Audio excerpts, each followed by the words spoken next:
চল শুরু। রুমা, আজ আমার মনটা ভালো করে না রে। কেন মা, কি হয়েছে? প্রায় 6 মাস হয়ে গেল বিকাশ যে কোথায় চলে গেছে। বিকাশকে খুব মনে পড়ছে। জানো মা, আমার খুব মিস করছে, আমার খুব মনে পড়ছে। মা, জানো কোথায় গেছে বিকাশ? আমি তো জানি না। বিকাশ ইংরেজি শিখতে গিয়েছে। আমরা তো বাঙালি, আমরা বাংলা ভাষায় কথা বলি। ইংরেজি শেখার কি দরকার ছিল? সেটা তো বিকাশই বলতে পারবে। আওয়াজ করো।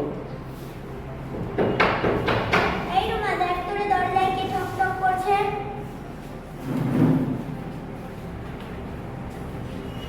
ও মা, দাদা এসেছে। মা দেখো দেখো দেখো, দাদা এসেছে।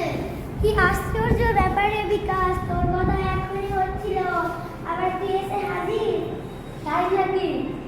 হ্যাঁ, আমি তোমাদের জন্য একটা খুশির খবর নিয়ে এসেছি।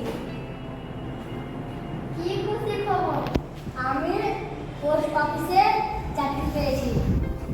তাই না? আমি একটা পরীক্ষাতে বসেছিলাম, ওখান থেকে পাস করে চাকরি পেয়েছি।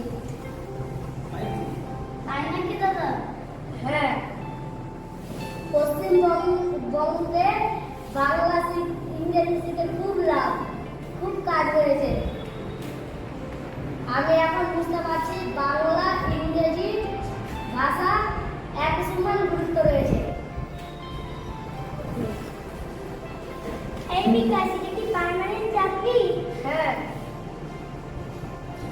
তোমাদের জন্য শাড়ি আর মিষ্টি এনেছি। এর ধর। কি কি খুশির খবর। বাহ, একটু হাততালি দিয়ে দাও সবাই।